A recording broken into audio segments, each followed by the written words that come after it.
E aí, pessoal, vamos continuar nossos estudos sobre isomeria geométrica ou estereoisomeria.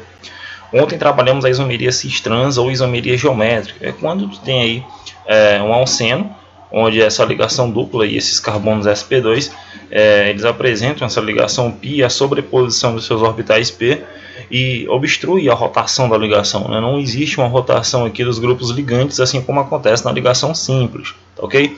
Essa ligação dupla que ela impede o eixo que ele acabe tendo um tipo de rotação, a não ser que essa ligação π seja quebrada. E tem condições que satisfazem isso, mas vamos ver mais à frente. Esses dois carbonos sp2 eles têm que ter ligantes diferentes, como a gente está vendo aqui de forma genérica, A, B, X, Y, tá bom? Sendo que A e X podem ser iguais e também B e Y, ok? Mas hoje vamos falar de um caso especial, que acontece nos ciclos, tá bom? Assim como a ligação dupla, um ciclo também não permite a rotação de átomos de carbono entre si, ok? Apesar de ser uma ligação simples, pessoal, ele não permite aqui, ó, a rotação dos seus grupos ligantes. Por isso, compostos cíclicos também poderão apresentar isomeria cis-trans ou isomeria geométrica, sendo que esses carbonos podem ser vizinhos ou não. Vamos ver aqui exemplos de carbonos vizinhos, tá bom? Vicinais aqui, ó, que apresentam isomeria cis-trans ou geométrica dentro de um ciclo, e também carbonos que não são vizinhos. Esse aqui é o cis-1,2 de metilciclopropano. Esse cara apresenta aqui, ó, grupo metil e grupo metil, hidrogênio e hidrogênio em lados, tá bom? Iguais, por isso que ele configura-se como cis. Os hidrogênios estão no mesmo lado, os grupos metil também estão no mesmo lado, carbonos vizinhos aqui nesse caso. Não acontece rotação aqui por conta que é um ciclo, é um caso especial, tá ok? Então tu tem o isômero 6, se tu tiver a conformação diferente, ó, os grupos metil e os hidrogênios em lados opostos, tu vai ter a configuração trans. Eles são isômeros entre si, tá bom? São isômeros geométricos, propriedades físicas diferentes, pontos de ebulição diferentes, momento de dipolo também diferente. Temos aqui exemplos de carbonos que não são vizinhos. Tu tem aqui um carbono que separa esses dois grupos, tá bom?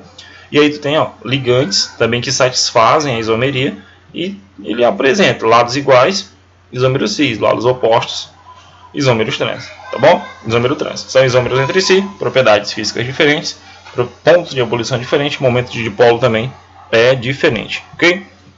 Agora vamos falar sobre o sistema ZE. Muitas vezes, lá no alceno, os ligantes que compõem aqui os carbonos sp2, eles não são totalmente iguais. Os 4 grupos são diferentes. E aí, como é que eu vou saber quem é o cis e quem é que é o trans? Para fazer isso, eu preciso entender uma coisa chamada ordem de prioridade. Existem umas regrinhas, né? Os ligantes que apresentam o maior número atômico e estiverem do mesmo lado do plano, será uma conformação parecida com a conformação cis, só que no caso será a conformação Z. Toda vez que tiver essa determinação Z, é como se eles estivessem juntos ou do mesmo lado. Então, é a configuração como se fosse a cis. Se os ligantes de maior prioridade tiverem lados opostos, eles vão ser denominados de E. Vamos entender isso da melhor forma possível aqui. Temos aqui, ó, vamos analisar carbono 1 e carbono 2, que são os carbonos principais, que pertencem aí à insaturação, os carbonos sp2.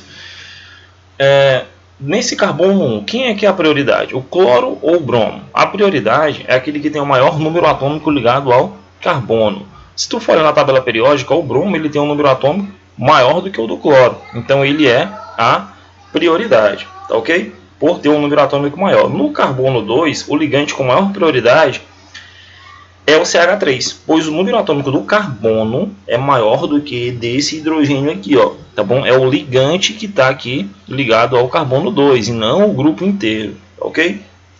Assim, os ligantes de maior prioridade são o bromo e o CH3, esse grupo aqui. Nesse caso, eles estão ligados em...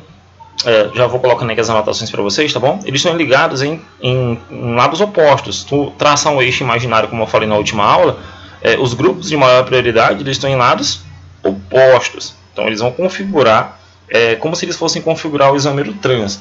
Mas no caso, como a gente está trabalhando a nomenclatura ou o sistema ZE, a gente vai chamar ele de isômero E, tá bom? Então, ó, como os ligantes de maior prioridade, o bromo e o CH3, estão em lados opostos da ligação dupla, esse isômero é designado pela letra E. E aí eu já não boto mais o trans, tá bom? Para iniciar a nomenclatura, eu já coloco E, um bromo, um cloro, prop, um eno, que é a nomenclatura oficial dele, só que eu inicio com E, tá bom? Então anota aí no cantinho do teu caderno que o E, ele corresponde ao isômero trans, mas só que no caso aqui tu tem que fazer a ordem de prioridade. Olha só o outro caso. O outro caso é o isômero Z, só que o bromo, preste atenção aqui no carbono 1 e no carbono 2, o CH3, eles estão, se tu dividir a molécula ao meio com o eixo imaginário, elas estão abaixo do plano, estão no mesmo lado. Então vai corresponder à letra Z, que corresponde ao cis, que vem do alemão, que significa junto, e a letra E, que vem do alemão, que significa oposto. Então o Z, que significa junto, ele corresponde à configuração cis, tá bom? Vai ser o Z, um bromo, um cloro, prop, um eno, tá certo? Não vai começar o nome com cis, e sim com Z. Isso serve para grupos maiores também, tá bom? E aí você vê que os 4 ligantes são diferentes, você já percebe, já tem essa noção do que está acontecendo, ok? A gente fica por aqui. Próxima aula a gente já vem com outras aplicações a respeito da isomeria espacial ou a estereoisomeria, ok? Tem muita coisa boa ainda pela frente. E qualquer dúvida, entre em contato, deixa aí o seu comentário, tá bom? Entra em contato por e-mail ou por qualquer outros meios que estiver disponível. Forte abraço.